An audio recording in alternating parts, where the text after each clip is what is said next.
જે વેપારીઓ ખેતીના નામે 4% નીચા દરે ધિરાણ લઈ ગયા, વ્યક્તિ દીઠ 95 કરોડ રૂપિયા લઈ ગયા, એ પૈસા કોના ખાતે ઉધારાયા? ખેડૂતોના ખાતે, કે અમે ખેતી માટે ધિરાણ આપ્યું. હકીકતે એ વેપારીઓ લઈ ગયા. અરવલ્લીના ખેડૂતોએ જે ભાનુભાઈ વાત કરતા હતા, મગફળી વેચાને એમને મહિનો થવા આવ્યો, હજી એમના ખાતામાં પૈસા નથી આવતા. ખાખરેચીના એટલે સરકાર યોજનાઓ બહુ સારી સારી જાહેર કરે છે, પણ અમલમાં મીંડું છે. ખાખરેચીના એક ખેડૂતે સૌર ઉર્જાની પેનલ માટે 2017માં જુલાઈમાં પૈસા ભર્યા હતા, આજે પણ એને કોઈ જવાબ નથી આપતો. એટલે જ્યાં જુઓ ત્યાં ખેડૂતની વાત થાય છે, ખેડૂતના હાથમાં કોઈ કશું ના જાય એની પૂરેપૂરી કાળજી રાખે છે કે ખેડૂતનો મળવો જોઈએ. બહુ સચોટ વાત કરી કે જાહેરાત થાય પણ ખેડૂત કઈ લઈ નહીં જવો જોઈએ. ખેડૂતનો વોટ બેંક તરીકે ગણપતભાઈ ઉપયોગ થવો જોઈએ. ક્યાંક આ જ રણનીતિ કોઈ પણ પક્ષ હોય એની છે. શું કહો છો? બહુ સાચી વાત કરી નુપુરભાઈ. આપણી લોકશાહીની કમનસીબી એ છે કે આપણે એવું કહીએ છીએ કે ભારત એ કૃષિ પ્રધાન દેશ છે અને જે ખેડૂત છે એ ગુજરાતને ભારતનો જગતનો તાજ છે. પણ એકંદરે અત્યારે હાલ જે રાજકારણીઓ જે છે એ રાજકારણીઓ એ માત્ર ને માત્ર વોટ બેંકનો લાભ લેવા માટે આ ખેડૂતોને આવા ઠાલા વચનો આપવામાં આવે છે. અને અત્યારની જે ચૂંટણીઓ ખેલાઈ રહી છે અને એ ચૂંટણીઓની અંદર માત્ર ને માત્ર જે વચનો આપવામાં આવે છે એના કારણે જે સાચા અર્થમાં જે ખેડૂતોને લાભ મળવા જોઈએ એ લાભ મળતા નથી. આજે મોટા પ્રમાણની અંદર જો કોઈનું શોષણ થતું હોય તો એ ખેડૂતોનું થાય છે. કારણ કે અત્યારે આપણે 21મી સદીની વાત કરી રહ્યા છીએ અને 21મી સદીની અંદર આપણે જે ઉદ્યોગોના જે વિકસાવવાની વાતો ચાલી રહી છે એના કારણે જે નાનો વર્ગ જે છે, જે ખેડૂત વર્ગ જે છે એ ખરેખર ખૂબ મોટા પ્રમાણની અંદર પાયમાલ થઈ ગયો છે. કારણ કે એમને પૂરતા પ્રમાણની અંદર ભાવ મળતા નથી, પૂરતા પ્રમાણની અંદર વીજળી મળતી નથી અને એના કારણે એમનું જે જીવન જરૂરિયાત જે ચીજ વસ્તુઓ છે, એમની જે રોજીરોટી જે છે એ રોજીરોટી પર પણ ખોટા બહુ મોટા પ્રશ્નો ઉભા થયેલા જોવા મળે છે. એટલે કે અન્નદાતા જેને કહીએ છીએ એ જ અન્નદાતા પોતે આજે અન્ન માટે મોહતાજ થઈ ચુક્યો છે. એ હાલત દેશની અંદર, રાજ્યની અંદર છે. ત્યારે મેહુલ, આપની પાસે આવવા માંગીશું અને સીધો જ ખેડૂતો પાસેથી એ જાણવા માંગીશું કે ખરેખર આ સરકારો કોઈની પણ પક્ષની હોય એમને ખેડૂતોની ચિંતા છે કે પછી એમની વોટ બેંક માટે જ ખેડૂતોનો ઉપયોગ કરે છે?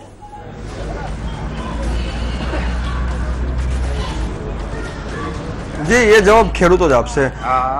સરકાર તમારી ચિંતા કરે છે કે ખાલી વોટ બેંક માટે તમારો ઉપયોગ કરે છે? અમારી ચિંતા કોઈ નથી. મત હાટું આવે છે.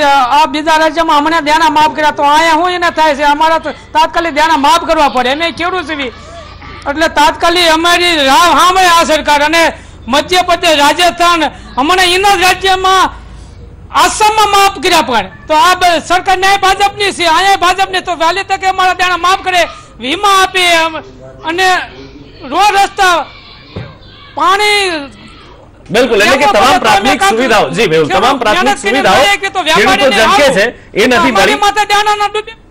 બિલકુલ. કલ્પિન, આપની પાસેથી એ જાણવા માંગીશું કે અત્યારે જસદણની ચૂંટણી પૂરી થઈ, આજે મતદાન પૂરું થયું, પણ અત્યારે જે તામઝામ હતો ત્યારે નેતા દેખાયા, એની પહેલા છેલ્લે જસદણ અને વીરનગર જ્યાંથી આપ જોડાયા છો ત્યાંના ખેડૂતોએ નેતાઓને ક્યારે છેલ્લે જોયા હતા એમના ઘર આગળ કે એમની સમસ્યાઓ સાંભળતા?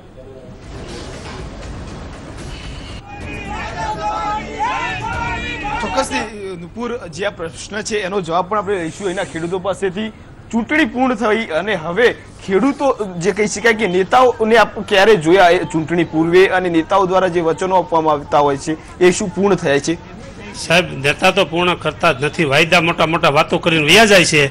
જ્યારે મતની જરૂર છે ત્યારે ખેડૂતને બોલાવે છે, ક્યાં લગી ખેડૂતનો કોઈ જવાબ સાંભળતો નથી. જ્યાં જ્યાં રજૂઆત કરે છે પણ નેતા કોઈ જવાબ પાછળથી દેતા જ નથી કે કહેવા જાય છે તો કે અમને નથી ખબર. નેતાઓ જવાબ નથી આપતા અથવા તો પ્રશ્નો જે છે એનું નિરાકરણ નથી લાવતા. આપને પૂછવા માંગીશ કે એ ચૂંટણી પૂર્ણ થઈ એ પહેલા ખેડૂતો આપની પાસે આવતા હતા તમામ બાબતો લઈને, વાતો લઈને, વચનો લઈને, પરંતુ શું હવે નેતાઓ આપણને મળશે?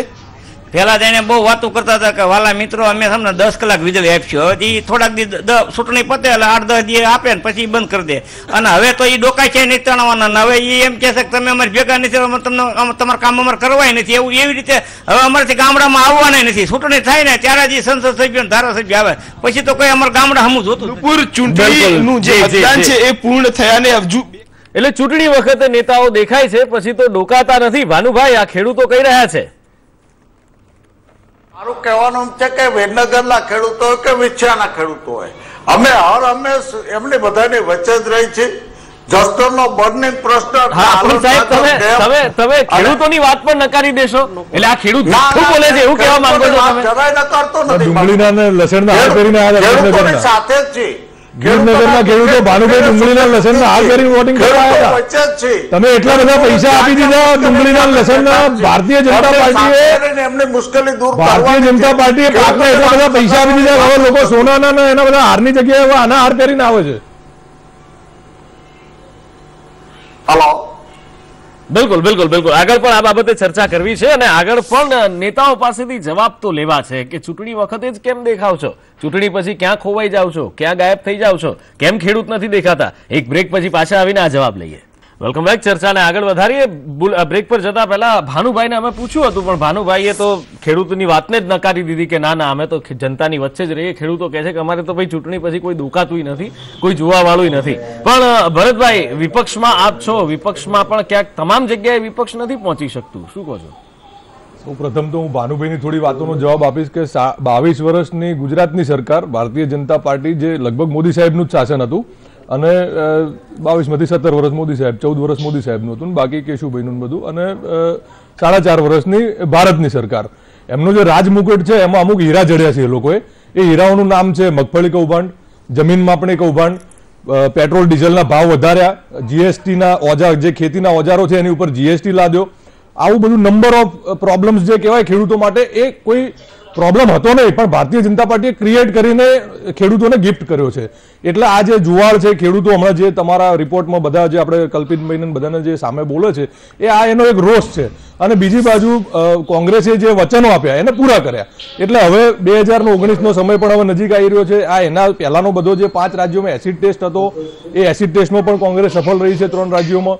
એટલે હવે ખેડૂતો જાગૃત થયા છે, એમને ખબર પડી છે કે લોલીપોપ અને ખાલી વાયદાઓનો વેપાર કરે છે સરકારની આપણે જરૂર નથી.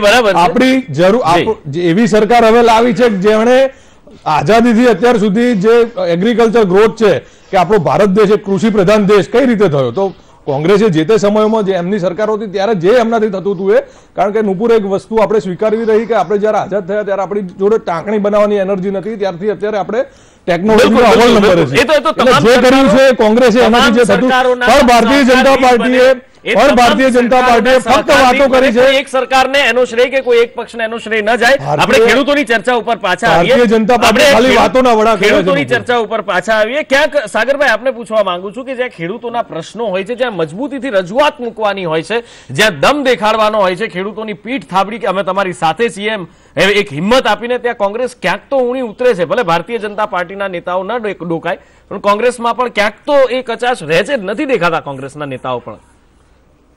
સાગરભાઈ, વાત સાચી છે કે કેટલેક અંશે જે મુદ્દાને લઈ અને એના લોજિકલ એન્ડ સુધી જાય, મુદ્દો પહોંચે ત્યાં સુધી જજુમવું જોઈએ.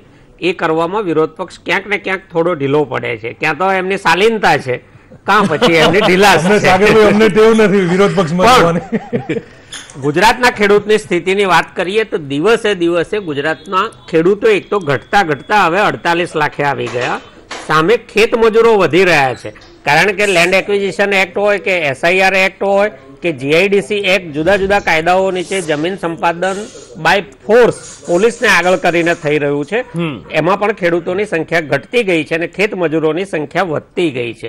બીજી બાજુ છેલ્લી સ્ટેટ લેવલ બેન્કિંગ કમિટીની વાત કરીએ તો ગુજરાતના ખેડૂતોનું દેવું વધતું 82,608 કરોડ રૂપિયા પહોંચી ગયું છે.